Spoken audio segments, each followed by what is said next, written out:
చేసుకుందాం. పరిశుద్ధుడైన మా ప్రియ పరలోకపు తండ్రి, మీ ఘనమైన శ్రేష్టమైన నామానికి వందనాలు చెల్లిస్తున్నాం. మరోసారి ఈ ఆదివారం ఆరాధన దినాన్న మీ సన్నిధిలో మేమందరము కూడుకొని నిన్ను సత్యముతో ఆత్మతో ఆరాధించే భాగ్యాన్ని కలిగించారు. అందును బట్టి మీకు స్తోత్రములు చెల్లిస్తున్నాం. తండ్రి, మీ సన్నిధిలో మరలా ఈ రీతిగా మేము కూడుకొని నీ వాక్యాన్ని ధ్యానించే భాగ్యాన్ని కలిగించారు. అందును బట్టి మీకు స్తోత్రములు చెల్లిస్తున్నాం. బలహీనుడైన మీ దాసుని బలపరచండి. మీ ఆత్మ సహాయం అనుగ్రహించి నీ మాటలను నీ మాటలుగా బోధించగలిగినట్లు తగిన జ్ఞానం మీరు దయచేయమని ప్రార్థిస్తున్నాం. నీ వాక్యము ప్రజల యొద్దకు వెళ్ళుచున్నప్పుడు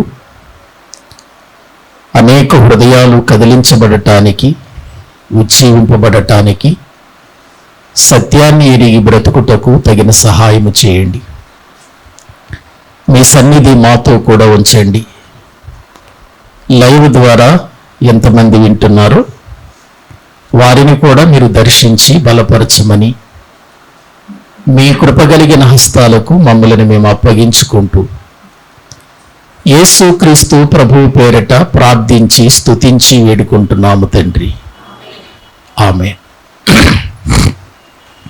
అపోస్తల కార్యముల గ్రంథం 10వ అధ్యాయము. అపోస్తల కార్యముల గ్రంథము 10వ అధ్యాయము 22వ వచనాన్ని చదువుకుందాం. అపోస్తల కార్యముల గ్రంథము 10వ అధ్యాయము 22వ వచనాన్ని చదువుకుందాం. అందుకు వారు, నీతిమంతుడును దేవునికి భయపడువాడును యూదా జనులందరి వలన మంచి పేరు పొందినవాడునైన శతాధిపతియగు కొర్నేలియను ఒక మనుషుడున్నాడు. అతడు నిన్ను తన ఇంటికి పిలువనంపించి నీవు చెప్పు మాటలు వినవలెనని పరిశుద్ధ దూత వలన బోధించబడినని చెప్పిరి. అప్పుడు అతడు వారిని లోపలికి పిలిచి ఆతిథ్యం ఇచ్చెను. చాలండి ప్రియులారా, దైవ గ్రంథంలో మనం సంఘ చరిత్ర కలిగిన అపోస్తల కార్యములు అని ఈ పుస్తకాన్ని ధ్యానం చేస్తూ ఉన్నాము. అపోస్తల కార్యముల గ్రంథం 10వ అధ్యాయంలో కొర్నేలి అనేటువంటి ఒక భక్తిపరుని గురించి మనం పోయిన వారంలో ప్రారంభించాం. అతడు ఇటలీ పటాలనబడినటువంటి పటాలములో ఒక బెటాలియన్, ఒక 100 మందికి అధికారిగా అతడు బ్రతుకుతున్నాడని, కైసరియలో అతని జీవితం రోమా సామ్రాజ్యానికి ఇటలీ అనేటువంటిది ఒక ప్రాముఖ్యమైన ప్రదేశం కనుక ఆ ప్రదేశంలో బెటాలియన్లో ఒక శతాధిపతిగా, ఒక మంచి అధికారిగా అతడు ఉన్నాడని మనం పోయిన వారములో చెప్పుకున్నాం. అతడు శతాధిపతి అయినా, అధికారము కలిగిన వాడైనా, అతడు ఒక మంచి స్థానంలో ఉన్న అతని గూర్చి పరిశుద్ధాత్ముడు ఏమని వ్రాయించాడంటే భక్తిపరుడు. కొర్నేలిని గూర్చి వ్రాయించిన మొదటి మాట ఏంటి? భక్తిపరుడు. తరువాత దేవుని యందు భయభక్తులు కలవాడు. ఆ తదుపరి మనం చూస్తే తన ఇంటి వారందరితో కూడా అతడు ప్రార్థన చేసేవాడిగా మనము దేవుని వాక్యములో చూస్తూ ఉన్నాం. ఇవన్నీ జరిగిస్తూనే ప్రజలకు బహుధర్మము చేస్తున్న వ్యక్తిగా మనం చూసాం. ఇటువంటి వ్యక్తిని పరలోకమందున్న దేవుడు చూచి ఆ వ్యక్తి దగ్గరకు ఒక దూతను పంపించాడు. నిజంగా అది చాలా అద్భుతమైన విషయం. ఎక్కడో ఇటలీ, రోమా ప్రాంతానికి సంబంధించిన ప్రదేశం, అక్కడకు దగ్గరలో కైసరియా, ఆ కైసరియలో ఉన్నటువంటి కొర్నేలి, ఆ కొర్నేలి దగ్గరకు దేవుని దూత పంపబడటం, ఇదంతా పరలోకమందున్న దేవుడు చేస్తున్న కార్యము కాదంటారా? ఏమండి, ఒకసారి ఆలోచించండి. ఎక్కడో ఉన్న కొర్నేలిని చూచిన దేవుడు ఇక్కడున్న మనల్ని చూడంటారా? చూస్తాడు. చూచినప్పుడు కొర్నేలి లాంటి భక్తి మనలో కనబడుతుందా? కొర్నేలి లాంటి ధర్మకార్యాలు చేసే వ్యక్తిగా మనము జీవించగలుగుతున్నామా? భయభక్తులు కలిగిన జీవితము కలిగిన కొర్నేలి వలె మనము దేవునికి కనబడుతున్నామా? తన ఇంటి వారందరితో కూడా కలిసి ఎల్లప్పుడూ ప్రార్థన చేసేవారిగా మనము దేవునికి కనబడుతున్నామా? ఒకవేళ అలా కనబడితే దేవుడు కూడా మన యొద్దకు తన ఉన్నతమైనటువంటి రీతిలో తన దాసులను పంపించగలడు. ఇది మనము గుర్తించాలి. వచ్చిన దూత ఏం చెప్పాడు? కొర్నేలి, నీ ప్రార్థనలు, నీ ధర్మ కార్యములు దేవుని సన్నిధికి ఎలా చేరాయి?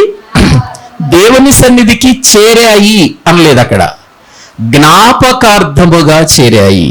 అంటే కొర్నేలి ఇంకా రక్షించబడకపోయినా, కొర్నేలి ఒక అన్యుడైనా, కొర్నేలి యొక్క జీవితంలో నిజంగా దేవుడు అతని ప్రార్థనలు, అతని ధర్మ కార్యాలను జ్ఞాపకము చేసుకుంటున్నాడంటే కొర్నేలి యొక్క బ్రతుకు దేవునికి ఎంత నచ్చిందో మీరు ఒకసారి ఆలోచించండి.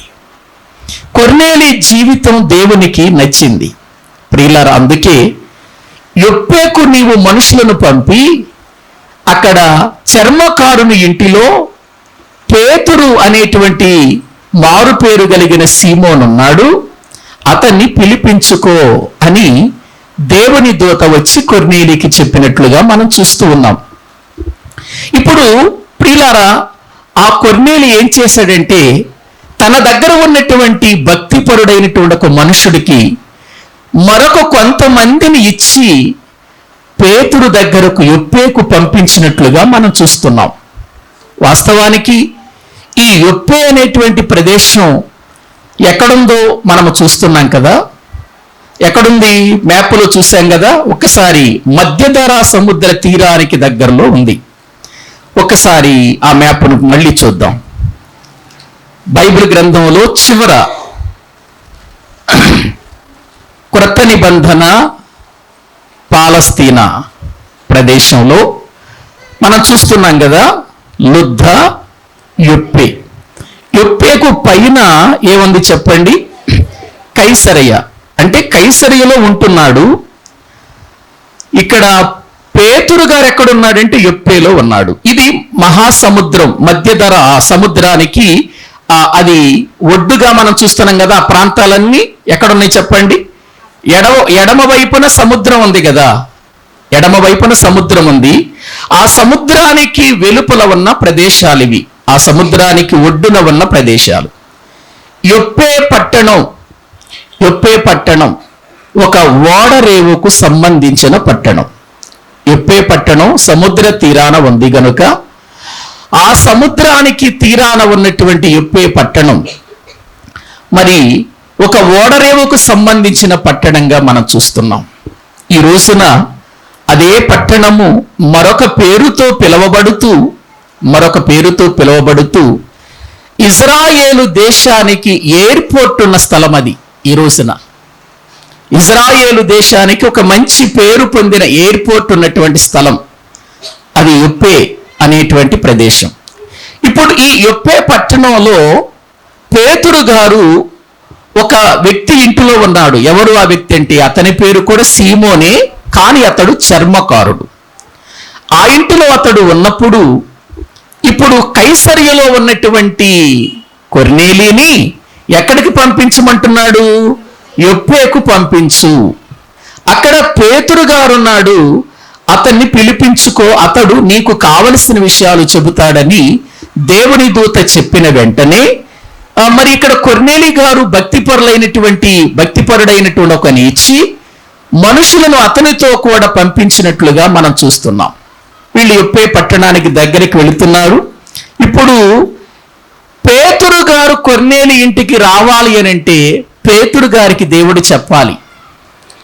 ఎందుకు చెప్పాలంటే యూదులు అన్యుల యొక్క గృహాలకు వెళ్ళటం కానీ అన్యులతో సహవాసం చేయటం కానీ వాళ్ళకది ఏమాత్రం కూడా ఇష్టమైన కార్యం కాదది. కాబట్టి ఇప్పుడు పేతురు గారు ఎవరు? యూదుడు. కొర్నేలి ఎవరు? అన్యుడు.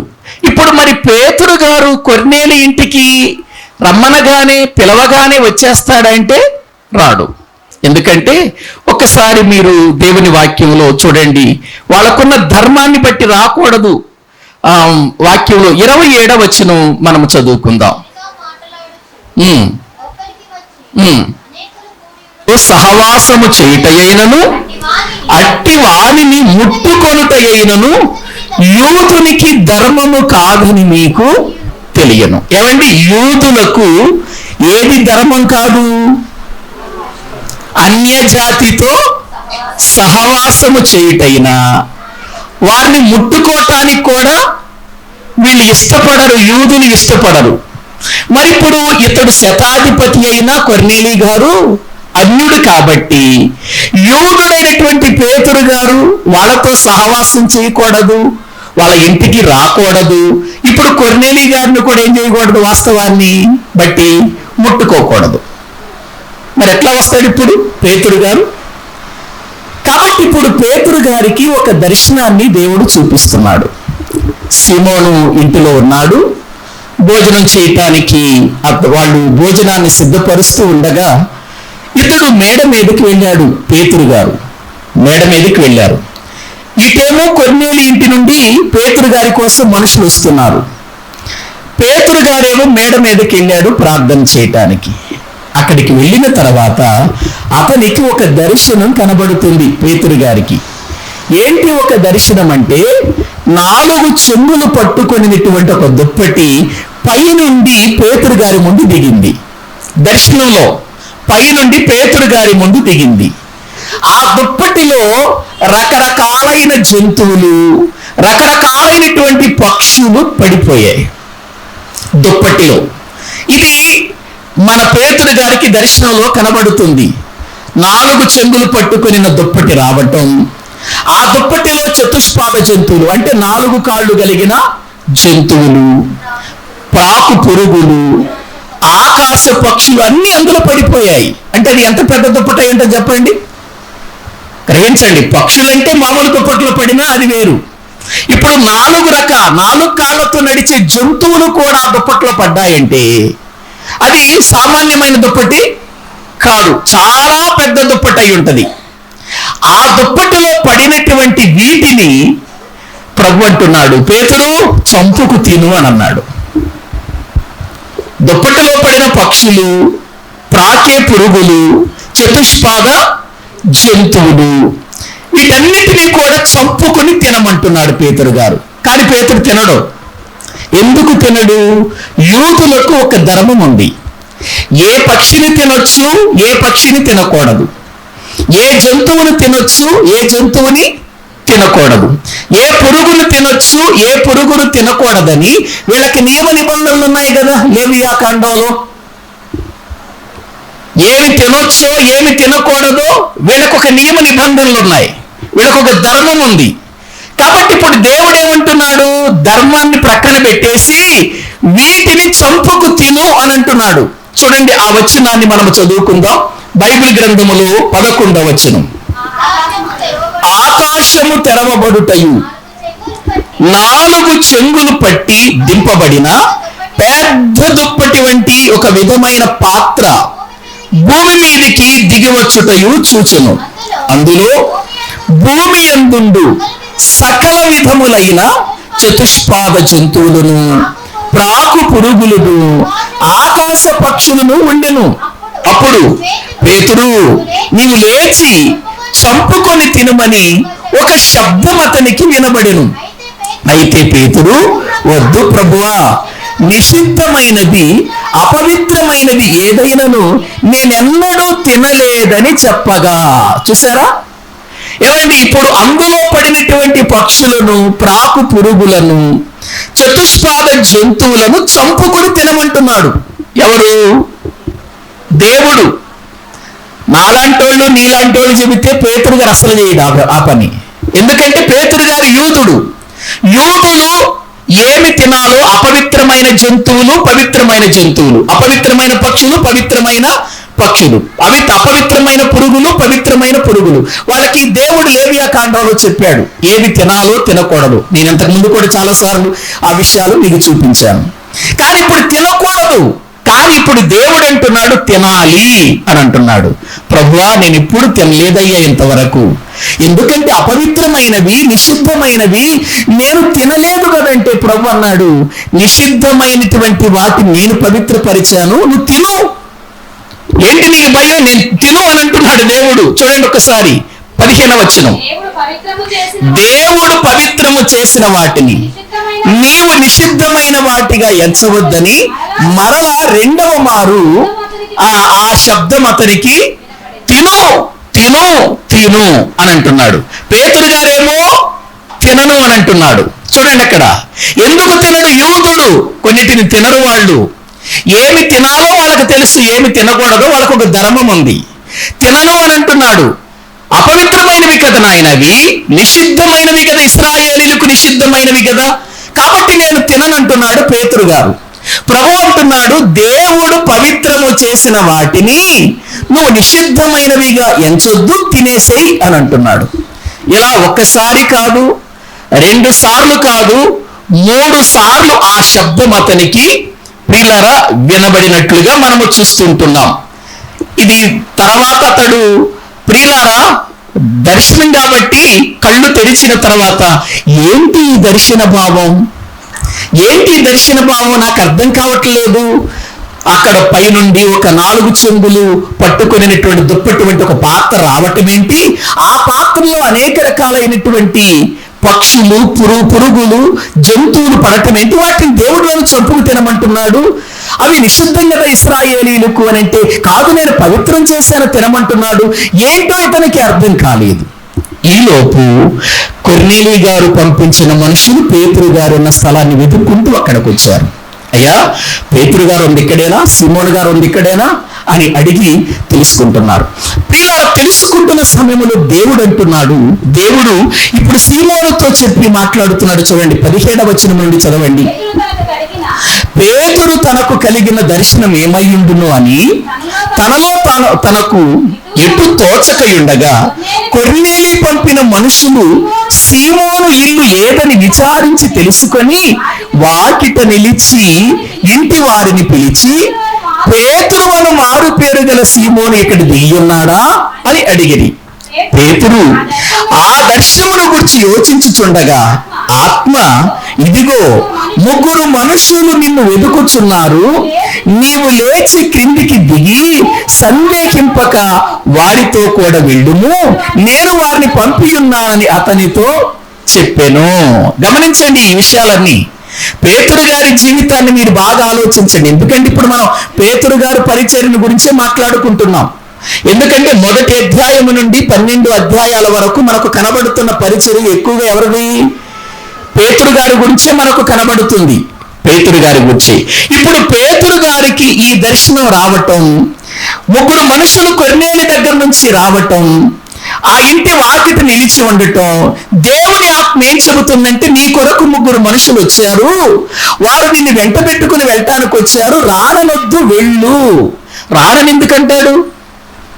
రానని పేతురు గారు ఎందుకంటాడు? ఎందుకంటే కొర్నేలి ఎవరు? అన్యుడు కాబట్టి రానంటాడు. కాబట్టి ఇప్పుడు స్వయంగా దేవుని ఆత్మే అతనితో చెబుతుంది, నువ్వు వెళ్ళాలి, వెళ్ళకుండా ఉండొద్దు, వాళ్ళు చెప్పినట్లుగా వారితో పాటు నువ్వు వెళ్ళు అని ప్రియులారా పంపించినట్లు దేవుని ఆత్మ చెప్పినట్లుగా దేవుని వాక్యంలో మనము చూస్తుంటున్నాం. పేతురు గారు దిగొచ్చాడు. పేతురు గారు దిగి వచ్చిన తర్వాత కొర్నేలి గారు పంపించిన మనుషులు కొర్నేలి గారి గురించి చెబుతున్న సాక్ష్యం చూడండి ఎంత బాగుందో. నీతిమంతుడును, మనం చదువుకున్నాం కదా 22వ వచనం, అందుకు వారు ఎవరట? నీతిమంతుడును, దేవునికి భయపడు వాడును, యోధాజనులందరి వలన మంచి పేరు పొందిన వాడునైనా శతాధిపతి అయిన కొర్నేలి అనే ఒక మనుషుడు ఉన్నాడు. ఇదంతా చెప్పాలా? ఒకవేళ మనం ఎవరి గురించి అయినా వెళ్ళి చెప్పాలనుకోండి, మన ఎవరినైనా పిలుచుకురమ్మని పంపించారనుకోండి, నేను ఎవరినైనా పంపించారనుకోండి, వాళ్ళు వచ్చి అయ్యగారు మిమ్మల్ని పిలుస్తున్నారు అంటారు. అంతేనా? అంతే కదా. లేదు ఒకవేళ మీరే ఎవరైనా నా దగ్గర పంపించా, అయ్యగారు పలానామే లేకపోతే పలానాయ నేను రమ్మన్నారని చెబుతారు. అంతేనా? ఇవన్నీ చెబుతారా? ఆయన నీతిమంతుడు, పాస్టర్ గారు, ప్రార్థన చేసేవాడు, ఇవన్నీ చెబుతారా? కానీ ఇక్కడ చూడండి ప్రియులారా, వచ్చినటువంటి వారు కొర్నేలి పంపించినటువంటి మనుషులు కొర్నేలి గారి గురించి ఇస్తున్న సాక్ష్యం చూడండి. ఏవండి, ఇదిగో మేము ఒక మనుషుని దగ్గర నుంచి వచ్చాం, ఆ మనుషుడు ఎవరనుకుంటున్నారు? నీతిమంతుడు. ఏవండి, మొదటి వచనంలో ఏం చెప్పుకున్నాం? భక్తిపరుడు. ఏవండి, 10వ అధ్యాయం మొదటి వచనాల్లో అతని గురించి కొన్ని విషయాలు రాయబడ్డాయి. భక్తిపరుడు, దేవుని యందు భయభక్తులు కలవాడు, తన ఇంటి వారందరితో కూడా ప్రార్థన చేసేవాడు, ప్రజలకు బహుధర్మము చేసేవాడు. చూడండి, అక్కడ అంత చక్కగా వ్రాయించిన తర్వాత మళ్ళీ ఇక్కడ పనివారిస్తున్న సాక్ష్యం చూడండి, సేవకులు ఇస్తున్న సాక్ష్యం చూడండి. ఏమిస్తున్నారు? నీతిమంతుడండి అతడు, దేవునికి భయపడేవాడండి, యోధాజనులందరి వలన ఏ పేరు పొందాడు? అన్యుడే గాని అన్యుడైన కొర్నేలి యూదుల చేత అసహించబడేటువంటి వారి చేత, అసహించుకునే వారి చేత ఎటువంటి పేరు పొందాడు? మంచి పేరు పొందాడు. రక్షణ పొందకుండానే ఇన్ని మంచి లక్షణాలు ఉన్నాయేంటండి కొర్నేలిలో? మనకు రక్షణ పొందినా ఇటువంటి మంచి అనుభవాలు మనలో కనబడవు. మన గురించి ఎవరు ఇన్ని మంచి విషయాలు చెప్పరు.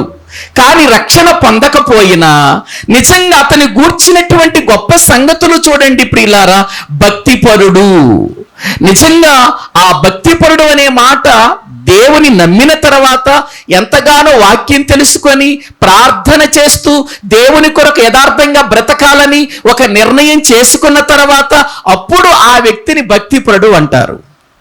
కానీ ఇతని జీవితంలో భక్తిపరుడు అని ప్రభువుని ఎరుగక మునిపే, అతనికి రక్షణ పొందక మునిపే అతనికి రావటం ఒక అద్భుతమైన విషయం. చరిత్రలో ఇది ఒక నిలిచిపోయే సత్యమని మనం తెలుసుకోవాలి. దేవుని యందు తన ఇంటి వారందరితో కూడా భయభక్తులు కలిగి ప్రజలకు బహుధర్మము చేస్తున్నాడు. దేవుని సన్నిధిలో ఇంటి వారితో కూడా ప్రార్థన చేస్తున్నాడు. అటువంటి వ్యక్తి ఇప్పుడు నీతిమంతుడు అని పనివారి చేత పలకబడుతున్నాడు. చూడండి, మన ఇంట్లో పని చేసేవాళ్ళు మన గూర్చి మంచి సాక్ష్యం ఇవ్వగలరా? మన గూర్చి ఒక్కసారి ఆలోచించండి. మన ఇంటిలో పని చేసేవారు, లేదు మనతో పని చేసేవారు, కలిసి మనతో తిరిగేవారు మన గూర్చి ఇటువంటి మంచి సాక్ష్యాన్ని ఇవ్వగలరా? ఇవ్వాలండి. అలా పెరగాలండి మనము దేవునిలో. ఇక్కడ కొర్నేలి గురించి, అతడు నీతిమంతుడు, దేవునికి భయపడేవాడు, ఒక అన్యుడే కానీ దేవునికి భయపడేవాడు. అంత మాత్రమే కాదు, అతడు యూదా జనులందరి వలన ఏ పేరు పొందాడు? అదే కదండి కావాల్సింది. మనిషికి ఏం కావాలండి? చనిపోయే ముందు మంచి సాక్ష్యం ఉండాలండి, మంచి పేరు ఉండాలండి. ప్రియులారా ఆలోచించండి, ఇక్కడ కొర్నేలి గారికి మంచి పేరు ఉంది. అందుకే బైబిల్ గ్రంథంలో, సామెతల గ్రంథంలో గొప్ప ఐశ్వర్యము కంటే మంచి పేరు మేలు అని అన్నాడు. ప్రసంగి గ్రంథం 7వ అధ్యాయం 1వ వచనములో సుగంధ తైలము కంటే మంచి పేరు మేలు. మంచి సాక్ష్యం ఉండాలండి మనకి. డబ్బు ఉంటే సరిపోద్దా? చదువు ఉంటే సరిపోద్దా? పెద్ద పెద్ద బిల్డింగులు ఉంటే సరిపోతాయా? ఒక అధికారము కలిగినటువంటి పేరుంటే సరిపోద్దా? కానీ ఏ పేరు ఉండాలి మనకు? మంచి పేరు. ఏవండి, మంచి వ్యక్తి చచ్చిపోయాడండి, మంచి వ్యక్తిని పోగొట్టుకున్నామండి. అదే చదువుకున్నాం కదా, యొప్పేలో జరిగిన సంఘటన. తబిత చనిపోతే తబిత చనిపోతే ఆ సంఘ బిడ్డలందరూ వచ్చి ఆమెను గూర్చి ఏడుస్తూ ఆమె కుట్టిన అంగీలు చూపిస్తున్నారు కదండి పేతురు గారికి. అయ్యా, ఈమె మా కుట్టిన అంగీలు చూడండి అని ఆ ప్రియులార ఆ యొక్క తబిత అనే శిశురాలిని బట్టి ఏడుస్తున్నారండి. మంచి పేరు పొందింది, మంచి పేరు పొందింది. ప్రియులార ఇక్కడ కొర్నేలి అన్యుడు మంచి పేరు పొందాడు. ఎవరి చేత? యూదా జనులందరి చేత. అసలు యూదా జనాంగము అన్యులకు ఎటువంటి వాళ్ళు అంటే వ్యతిరేకులు కదా. అన్య జాతితో సహవాసం చెయ్యరు, వాళ్ళను ముట్టుకోరు. అటువంటి జనాంగముతోనే ఇతడు మంచి పేరు పొందాడు అని అంటే నిజంగా ఇతనిలో ఒక తగ్గింపు జీవితం కనబడుతుందండి. నేను అధికారిని అనే గర్వం ఎక్కడనుందా? ఏవండి, నేను శతాధిపతిని అనే గర్వం ఎక్కడనుందా? ఉందా లేదండి? చెప్పండి. ఎక్కడ కనిపించదు మనకు, ఎక్కడ కనిపించదు. మనక 1,00,000 రూపాయలు చేతిలో ఉంటే అసలు మనల్ని ఆపేవాళ్ళు ఎవరు ఉండరు. 1 ఎకరం పొలం ఉందనుకో, 1 ఎకరం పొలం, అబ్బో ఇక నాకంటే ఈ అంబాపురంలో ఎవడు లేడండి, మాకు అంత ఆస్తి ఉందండి, ఎంత ఆస్తి ఉందండి, అంత డబ్బు ఉందండి, ఎంత డబ్బు ఉందండి. ఎందుకది? దాని వలన ఏం ప్రయోజనం చెప్పు? నువ్వు బ్రతకటానికి, నువ్వు తినటానికి తప్ప అది నిన్నేమైనా పరలోకానికి చేరుస్తుందా? దేవుని భయం ఏమైనా నేర్పుతుందో? మంచి పేరు సంపాదించుకునే అవకాశం ఉంటుందో? బహు జనులకు ధర్మము చేసేవాడిగా నిజంగా ప్రియులార ఇతడు ఉన్నాడు అని అంటే, అంత స్థాయిలో ఉండి కూడా జనులకు బహు ధర్మము చేస్తున్నాడు అని అంటే చాలా గొప్ప విషయం. కొంతమంది ఉంటది కానీ ఇతరులకు ప్రియులార ఇవ్వటానికి మాత్రం చేతులు రావు. కొంతమంది ఉంటది, ఏమండి ఎందుకండి అంత ఉందగానండి ఎంగిలి చెయ్యాలి దులపడండి అంటారు. అంటే అర్థం ఏంటి? ఎంగిలి చేయి కూడా నాకేస్తాడనమాట. అంటే ఆ ఎంగిలి చేతులలో దులిపితే ఏ కాకు చెతికెళ్ళిపోతుందో ఆ మెతుకు దానికి చెందకూడదు, ఆ మెతుకు కూడా నాకే చెందాలి. ఎంగిలి చేయి కూడా అలా దులపరట. ఉంటారు కొంతమంది ఇటువంటి వాళ్ళు. డబ్బు ఉంటుంది, పేరుంటుంది, ఆస్తులుంటాయి, అంతస్తులుంటాయి. ఎందుకు ప్రయోజనం? ఎవరికి ఉపయోగం? ఆలోచించారా? కానీ కొర్నేలి ఎటువంటి వాడు కాదు. కొర్నేలి ప్రజలకు ధర్మము చేయటం వేరు, ధర్మము చేస్తున్న వాడిగా మనం చూస్తున్నాం. ఇప్పుడు పనివారి చేత ఒక మంచి పేరు సంపాదించుకున్నాడు. చూడండి, అతని ప్రియులార ఇదిగో మీరు అక్కడికి వెళుతున్నారు, పేతురు గారిని తీసుకురావటానికి వెళుతున్నారు. వెళ్ళినప్పుడు నేను నీతిమంతుడిని అని చెప్పండి అని చెప్పాడా? నేను మంచి పేరు పొందాను యూదా జనులందరి వలన, మీరు వెళ్ళి అలా చెప్పండి అని చెప్పాడా? నేను దేవునికి భయపడిన వాడను అని చెప్పండి అని చెప్పాడా? చెప్పి పంపించాడు వాళ్ళకి? లేదే. కానీ వాళ్ళు చెబుతున్న సాక్ష్యం అంటే ఒక మంచి సాక్ష్యము కలిగిన వాడిగా కొర్నేలి కనబడుతున్నాడండి. కొర్నేలి కనబడుతున్నాడు. ప్రియులారా, ఎప్పుడైతే వాళ్ళు ఈ మాటలు చెప్పారో, ఇదిగో దేవుని దూత కొర్నేలి దగ్గరకు వచ్చిందండి. కొర్నేలి దగ్గరకు వచ్చిన తర్వాత ఇదిగో యొప్పేకి వెళ్ళండి, అక్కడ సీమోన్ అనే పేతురు అనే సీమోన్ ఉంటాడు, కాబట్టి ఆయన పిలుచుకోండి, ఆయన మీకేం కావాలో బోధిస్తాడు అని ఇదిగో ఈ కొర్నేలికి చెప్పారండి. ఏ కొర్నేలి? నీతిమంతుడు, దేవునికి భయపడువాడు, యూదా జనులందరి వలన మంచి పేరు పొందిన వాడైనటువంటి ఆ కొర్నేలి గారికి దేవుని దూత చెబితే ఆ దూత చెప్పిన మాటను బట్టి మమ్మల్ని పంపించాడండి అని పేతురు గారికి ఆ విషయం చెప్పారండి.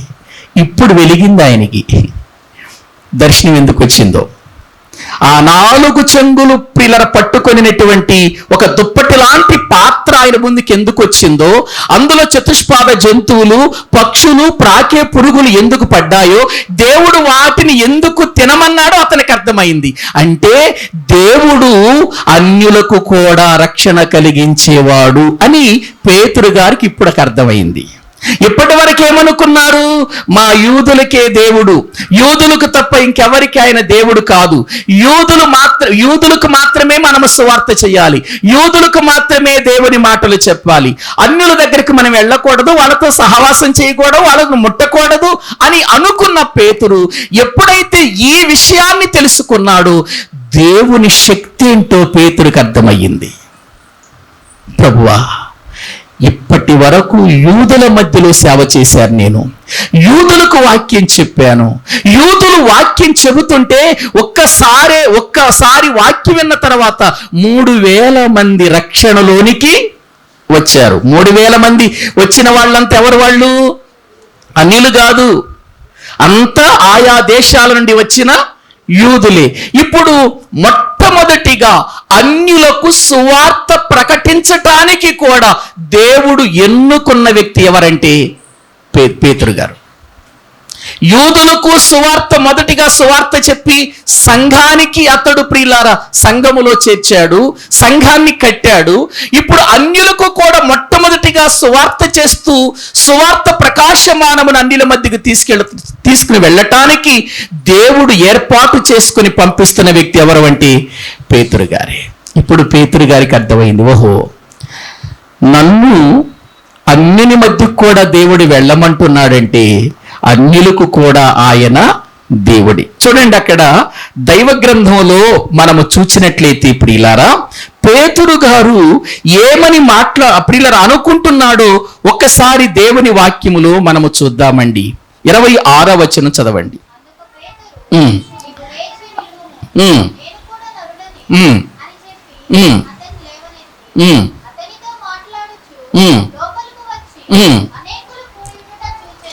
29వ వచనం చదవండి. కాబట్టి నన్ను పిలిచినప్పుడు అడ్డమేమియు చెప్పక వచ్చితిని గనుక ఎందు నిమిత్తము నన్ను పిలువ నంపితిరో దాని గురించి అడుగుచున్నానని వారితో చెప్పాను. ఇదిగో దేవుడు నాకు ఎలా చూపించాడు, అందుకే నేనేం అడ్డం చెప్పకుండా రమ్మనగానే మీ దగ్గరికి వచ్చేసాను. ఎందుకు పిలిచారో చెప్పు అని అంటున్నారు. దీనికి ముందు ఒక సంగతి చెప్పాలండి. దీనికి ముందు ఒక విషయం చెప్పాలి.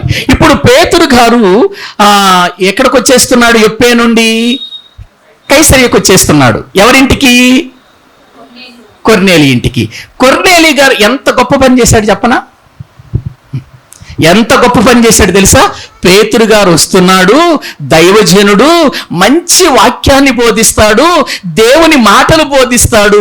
ఇదే తరుణం, ఇటువంటి సమయంలోని నా బంధువులకు నా స్నేహితులకు పేతురు గారి ద్వారా నేనే కాదు నా బంధువులు స్నేహితులు కూడా వాక్యం వినిపించాలని తన బంధువులను స్నేహితులను కూడా పిలిపించేశాడు. చూడండి అక్కడ పైన వాక్యంలో మనము చూస్తే ప్రియులారా, వాక్యములో 24వ వచనం, మరునాడు వారు కైసరియలో ప్రవేశించిరి. అప్పుడు కొర్నేలి తన బంధువులను ముఖ్య స్నేహితులను పిలిపించి వారి కొరకు ఒక మాటలో చెప్పాలంటే గృహ కూడిక పెట్టుకున్నాడు కొర్నేలి గారు. పేతురు గారిని పిలిపించుకోమన్నాడు దేవుడు, మంచిదే.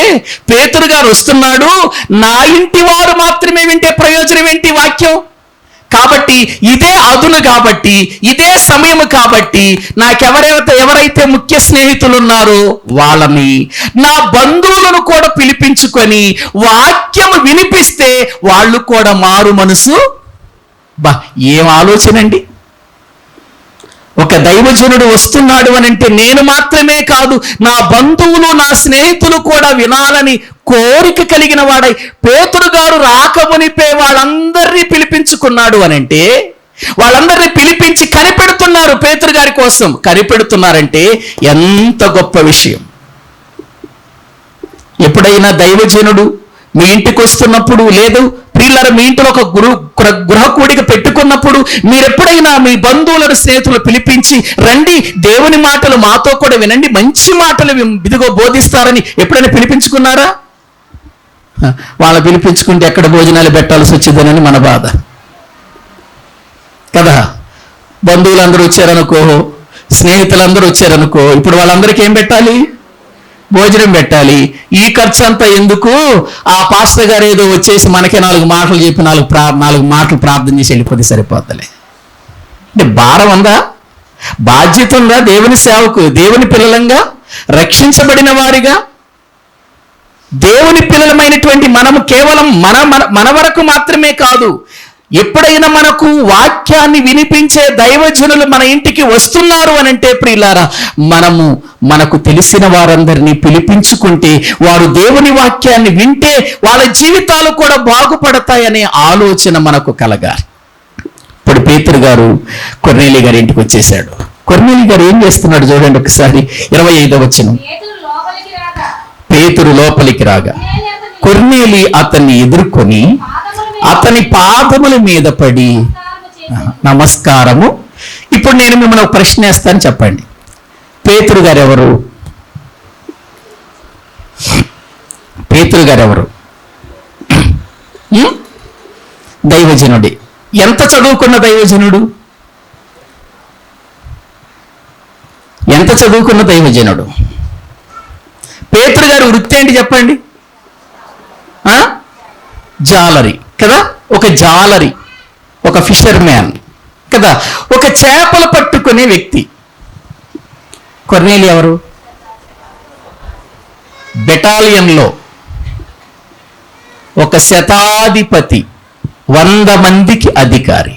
ఒక 100 మందికి అధికారము కలిగిన వాడు, ఒక హోదా కలిగిన వాడు, ఒక స్థాయి, ఒక రేంజ్లో ఉన్నటువంటి వాడు, ఒక ఫిషర్ మ్యాన్ గా దేవుని సేవ చేస్తున్నాడని తెలుసుకున్న ఆ వ్యక్తికి వచ్చి నమస్కారం చేయటం ఏంటి? పాదాల మీద పడి, పాదాల మీద పడి నమస్కారం చేయటం ఏంటి? ఆయనదే వందలే జాలరీ, ఆయనకి నా అంత చదువు రాదు, ఆయనకి నా అంత జ్ఞానం లేదు, ఆయన పరిస్థితి ఏముంది, ఆయన వస్తే ఊర్లో కూర్చోబెడదాం, 4 మాటలు చెప్తే విందాం అనే ఆలోచనలో లేడు.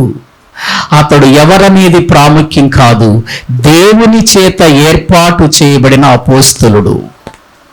అతడు నా ఇంటికి రావటం నిజంగా నా ధన్యత అనుకున్న వ్యక్తి కొర్నేలి ఇంటికి పేతురు గారు రాగానే అతడు ఏం చేస్తున్నాడు చెప్పండి? తన స్థాయి మరిచిపోయాడు, తన రేంజ్ ఏంటో మర్చిపోయాడు, తనకున్నటువంటి హోదా ఏంటో మర్చిపోయాడు, తనకున్న డబ్బేంటో మర్చిపోయాడు. ఒక దైవజనుని పాదముల మీద పడి నమస్కారం చేస్తున్నాడు. తగ్గింపు జీవితం కాదు అది, విధేయత కలిగిన జీవితం కాదు అది. కొర్నేలి జీవితాన్ని మనము చూస్తే ప్రియులారా, దేవుడే అతని గూర్చి భక్తిపరుడని సాక్ష్యం ఇచ్చాడు. దేవుని యందు భయభక్తులు కలిగిన వాడు, తన ఇంటి వారందరితో కూడా సాక్ష్యం ఇచ్చాడు. బహుధర్మం ప్రజలకు చేసేవాడని సాక్ష్యం ఇచ్చాడు. తన ఇంటి వారందరితో కూడా కలిసి ఎల్లప్పుడూ ప్రార్థన చేసేవాడని దేవుడిచ్చాడు సాక్ష్యం. అంత మాత్రమే కాదు, దేవుని వాక్యాన్ని మనము చూడగలిగితే ప్రియమైన వారలారా, దేవుడు మాత్రమే సాక్ష్యం ఇవ్వటం కాదు, తన పనివారు కూడా తన గురించి సాక్ష్యం ఇచ్చారు. అతడు నీతిమంతుడును, దేవునికి భయపడివాడును, యూదాజనులందరి వలన మంచి పేరు పొందినవాడు. ఇంత గొప్ప స్థాయి కలిగిన వాడు ఒక దైవజనుని ఎదుట ప్రియులారా ఆ పాదాల మీద పడి నమస్కారం చేస్తున్నాడు. అప్పుడు పేతురు గారు సరే అని అనలేదు, కానీ అయ్యా నువ్వు నా పాదాల మీద పడటం ఏంటి? నేను ఎవరిననుకున్నావు? నేను కూడా నరుడనే. ఈ రోజున కావాలని కాళ్ళ మీద పడించుకునే వాళ్ళు ఉన్నారు, ఈ రోజున కావాలని కాళ్ళు గడిగించుకునే వాళ్ళు ఉన్నారు, ఈ రోజు కావాలని ప్రియులారా ఎంతో మంది బోధకులు తమ కాళ్ళ కింద పెట్టుకుని తిరిగే వాళ్ళు ఉన్నారు సేవకులుగా. కానీ పేతురు గారు అంటున్నాడు, నేను కూడా నీ వంటి నరుడనే, నేను కూడా నీ వంటి నరుడనే అని చెప్పి అతన్ని లేవనెత్తి ప్రియులారా అతనితో మాట్లాడుతున్నట్లుగా దైవ గ్రంథంలో మనము చూస్తూ ఉన్నాం. ఎంత మంచి ప్రియులారా దైవజనుడు పేతురు, ఎంత మంచి లక్షణాలు కలిగిన వాడు కొర్నేలి. కొర్నేలి యొక్క వేదన, కొర్నేలి బాధ, కొర్నేలి యొక్క ఆలోచన, కొర్నేలి యొక్క తలంపులు, ఒక దైవజనుడు మన ఇంటికి వస్తున్నాడు అనంటే మన బంధువులు వినాలి ఆ వాక్యం, ఆయన చెప్పే మాటలు నా స్నేహితులు వినాలి, నా తోడి కొలిక్స్ వినాలి. చూసారా కొర్నేలికున్న ఆసక్తి. అసలు వాస్తవానికండి పోలీసు శాఖలో ఉండేటువంటి వారు, పోలీసు శాఖలో ప్రియులారా ఆ విధానంలో పనిచేసేవాడు కొంత ఎలా ఉంటారు చెప్పండి? మీరు ర్యాష్గా కనపడరు ఏమండి? ఒకసారి ఆలోచించండి. ర్యాష్గా కనబడతారు, అవసరమైతే కొట్టను కూడా కొడతారు, అంత స్థాయిలో ఉంటారు. అది కేవలం ఒక చిన్న పోలీస్ శాఖ. కానీ ఇప్పుడు ఈయన ఉన్నది ఎక్కడ? బెటాలియన్. ఇటలీ పటానబడినటువంటి స్థలములో ఇతడు ఎవరు? బెటాలియన్. వాళ్ళకంటే ఎక్కువగా ఉండాలి ఈయనకి. పైగా ఈయన ఎవరు? 100 మందికి అధికారి. కానీ అధికారి కొర్నేలి యొక్క జీవితం ప్రియులారా, మనకు ఒక మంచి స్థానాన్ని చూపిస్తుంది, కానీ కొర్నేలి జీవితం మనకు పాఠాన్ని నేర్పిస్తుంది. కొర్నేలి జీవితం దేవుని పిల్లలకు పాఠం నేర్పిస్తుంది. ఎలా బ్రతకాలో చెబుతుంది, ఎలా భక్తి చేయాలో చెబుతుంది, ఎలా ప్రార్థించాలో చెబుతుంది, ఎలా దేవునికి భయపడాలో చెబుతుంది, ఎలా నీతిమంతులుగా ఉండాలో చెబుతుంది, ఎలా మంచి పేరు సంపాదించుకోవాలో చెబుతుంది. యూదులందరి వలన ఒక మంచి పేరు సంపాదించుకున్నాడు. అతడు అన్యుడు యూదులతో సహవాసం చేయకపోయినా, వీళ్ళని ముట్టకపోయినా నిజంగా వాళ్ళందరి చేత మంచి పేరు సంపాదించుకున్నాడంటే ఎంతగా తన జీవితం వాళ్ళకి నచ్చిందో ఒకసారి ఆలోచించండి. ఏవండి, మనం ఒక 10 మంది ఉన్నామంటే 10 మందిలో 4 మనకు శత్రువులే, 6 ఉన్నా పర్వాలా. ఏవండి, 8 మంది ఉన్నా పర్వాలా మనకు. ఏవండి, అందరూ ఒకే చోట ఉంటాం, ఒకే వాక్యం వింటాం, ఒకే మాటలు వింటాం, ఒకే చోట ప్రార్థన చేస్తాం, ప్రభు బల్ల ఒకే బల్లలోని తీసుకుంటాం, ఒకే పాత్రలోని త్రాగుతాం. అయినా మన మధ్యలో మనకు మంచి పేరు ఉందా? ఉంటుందా? ఇక్కడ బాగానే ఉంటుంది. అయ్యగారు చాలా మంచివాడు, అయ్యగారు చాలా వందనాలు, అయ్యగారు నీకు మా కోసం ప్రార్థన చేస్తారండి. బయటికి వెళ్ళిన తర్వాత ఎన్నో కదా. ప్రియులారా, గ్రహించండి, పలానా మంచిదండి మన ముందు, కానీ బయటికి వెళ్ళిపోతే విధానం వేరు. ప్రియులారా, మంచి పేరు సంపాదించుకోవాలి. మనం మంచి పేరు సంపాదించుకోవాలంటే అది ఏదో అంత చిన్నగా జరిగే కార్యం కాదు. యూదా జనులందరి వలన మంచి పేరు పొందిన వాడిగా బ్రతుకుతున్నాడు కొర్నేలి. సంఘంలో నీకు మంచి పేరుందా? మంచి పేరు కలిగిన స్త్రీవేనా? పేరు కలిగిన పురుషుడివేనా? మంచి పేరు కలిగిన యవనస్తుడివేనా? మంచి పేరు కలిగిన యవనస్తురాలివేనా నువ్వు దేవుని సన్నిధిలో? ఎక్కడుంది మంచి పేరు? ఏవండి, ప్రార్థనకు వస్తుందండి పలానా యవనస్తురాలు బయటికి వెళ్ళి చెవుల్లో ఆ ఇయర్ ఫోన్స్ పెట్టుకుని ఎప్పుడు సినిమా పాటలు, సినిమా రంగులు, సినిమా విధానాలు. ప్రియులారా, ఆలోచించండి. ఏమండి, ఆ వ్యక్తి ప్రార్థన చేస్తాడండి, కానీ అసలు భక్తి జీవితం సరిగా లేదండి, ఇంటిలో సరిగా ఉండడండి, భార్యతో సరిగా ఉండడండి. కొంతమంది స్త్రీలు ఉంటారు, భర్తతో సరిగా ఉండదండి, పిల్లలను సరైనటువంటి విధానంలో పెంచదండి. ప్రియులారా, మంచి పేరు పొందటం చాలా కష్టం. మంచి పేరు పొందటానికి ఎంతో కష్టపడాలి. కొర్నేలి ఒక శతాధిపతి అయ్యుండి, ఒక అధికారము కలిగిన వాడయ్యుండి, ఒకడు కూర్చోమంటే కూర్చుంటాడు, ఒకడు లేవమంటే లేస్తాడు. కానీ అటువంటి అధికారము కలిగిన కొర్నేలి జీవితం ఎంత గొప్ప పాఠాలు నేర్పిస్తున్నాయో మనం ఆలోచించాలి. రక్షణ పొందకమునిపే, బాప్తీసం పొందకమునిపే అతని జీవితం రక్షణ పొందిన వారి కంటే కూడా గొప్ప మాదిరికరమైన జీవితం మనకు కనబడుతుందంటే అతని భక్తి ఏంటి? అందుకే పరలోకమందున్న దేవుడు కదిలాడు అతని కోసం. పరలోకమందున్న దేవుడు కదిలాడు. ఎందుకు? అతని భక్తి జీవితాన్ని, అతని పేరు, అతని నీతిని, అతడు దేవునికి భయపడే విధానాన్ని చూస్తే పరలోకమందున్న దేవుడు ఆశ్చర్యపోయాడు. ఒక అన్యుడేంటి, యూదుడు కాడు, అటువంటి వాడు యూదాజనులందరి మధ్యలో నివాసం చేస్తూ ఇటువంటి మంచి లక్షణాలు కలిగి బ్రతుకుతున్నాడు. అందుకే అతని కోసం అతని సాక్ష్యాన్ని లోకములో అందరికీ తెలియచేయాలి, క్రీస్తు 2వ రాకడ వరకు తెలియచేయాలని దేవుడు అతని కొరకు ఒక అధ్యాయాన్ని రాయించాడు. ఎవరి కోసం? కొర్నేలి కోసం. కొర్నేలి గారి కుటుంబం కోసం ఒక అధ్యాయాన్ని కేటాయించాడు. రాయండి, అతడు నాకు నచ్చాడు, అతని జీవితం నచ్చింది, అతని భక్తి నచ్చింది, అతని విధానం నచ్చింది, ఇది సమస్తమైనటువంటి ప్రజలకు సాక్షార్థంగా ఉండాలి, రాయండి అతని గురించి. పరిశుద్ధాత్మ ప్రేరేపణతో వ్రాయబడినటువంటి అధ్యాయం ఇది.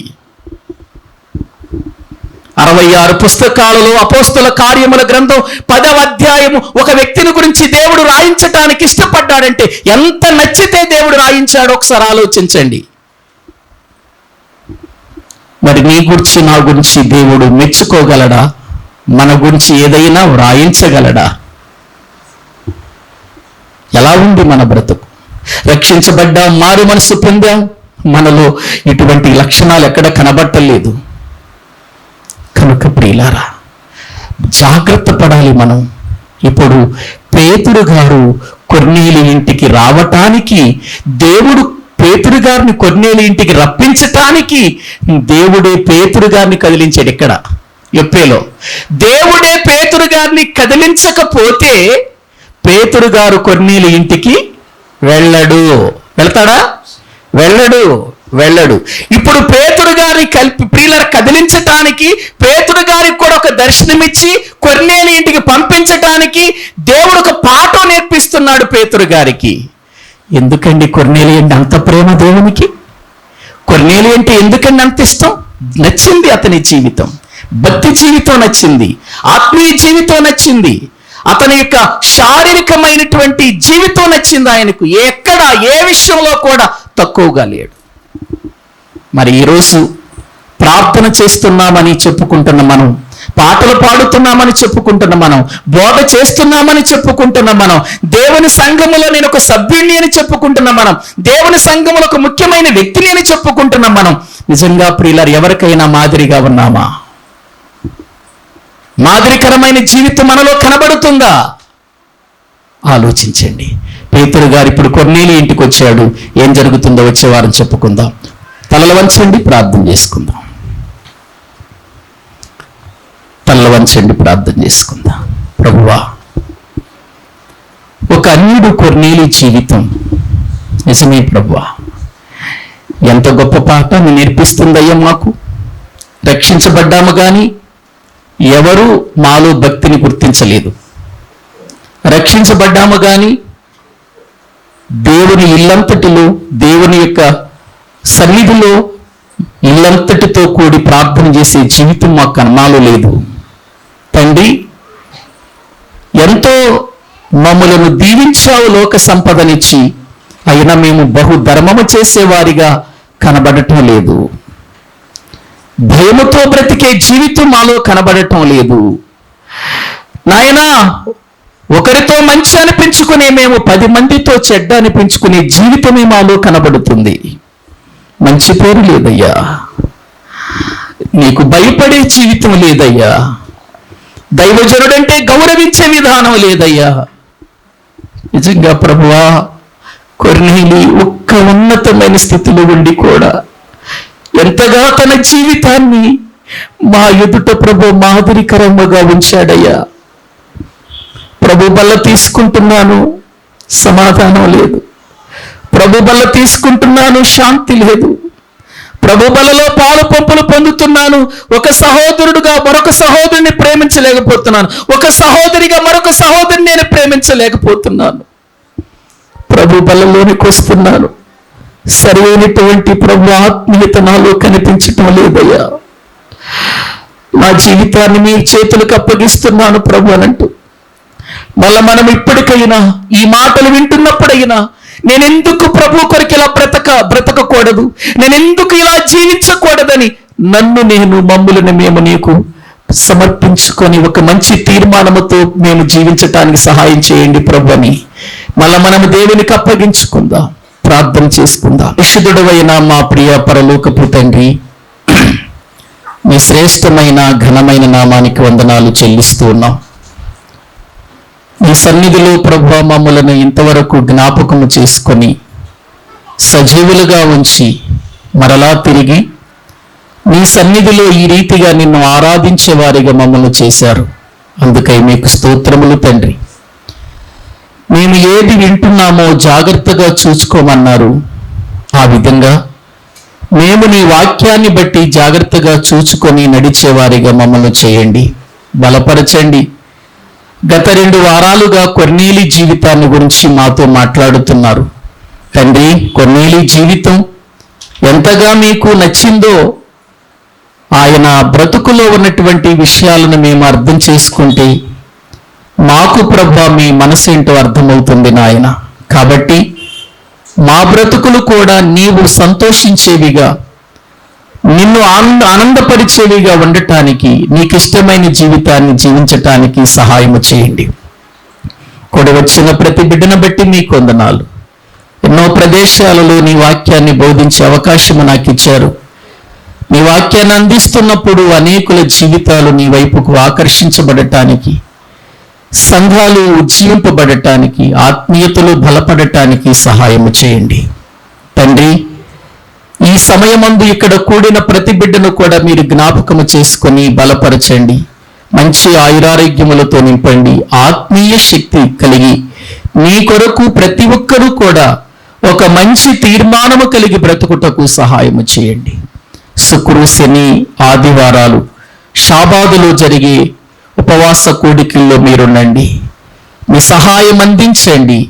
సంఘము బలంగా ప్రార్థన చేయగలిగినట్లు కృప చూపండి. మీ సన్నిధి మాతో కూడా ఉంచి నడిపించండి. మీ బిడ్డలు ప్రభువా నాయన ప్రేమతో ఇచ్చిన కానుకలను దీవించి ప్రతిఫలము దయచేయమని ప్రార్థిస్తున్నాం తండ్రి. మరలా కోవిడ్ నాయన మరి ఆ పరిస్థితులను మేము చూస్తున్నప్పుడు మరలా అది విజృంభిస్తుంది అనే వార్తలు వింటున్నాం నాయన. మా బ్రతుకులలో కొంతకాలము నీ సన్నిధికి దూరమైపోయిన పరిస్థితులు కనపడ్డాయి.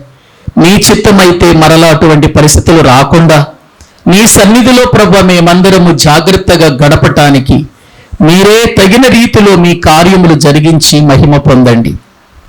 మీ సన్నిధిలో దినదినము కూడా మమ్మలను బలపరచండి. చిన్నలు, పెద్దలు, యవనస్తులు, వృద్ధాప్యములు ఉన్నవారు అందరినీ కూడా మీరు దర్శించండి. ఎవరైతే ఇంకా రక్షించబడలేదో రక్షణ పొందినట్లుగా సహాయము చేయమని ప్రార్థిస్తున్నాం. మీ చేతులకు అప్పగిస్తూ ప్రతి వారిని మీ చల్లని రెక్కల క్రింద నాయన దాచి పంపించమని మీ చేతులకు అప్పగించుకుంటూ యేసుక్రీస్తు ప్రభు పేరిట ప్రార్థించి స్తుతించి వేడుకుంటున్నాము తండ్రి. ఆమేన్. మన తండ్రి అయిన దేవుని ప్రేమ, ఆయన కుమారుడైన యేసుక్రీస్తు వారి కృప, పరిశుద్ధాత్మ నిత్య సహాయము సన్నిధి ఇక్కడ కూడిన మనకును సకల దేవుని బిడ్డలకును సదాకాలము తోడయుండి నడిపించునుగాక. ఆమేన్. అందరికీ వందనాలండి.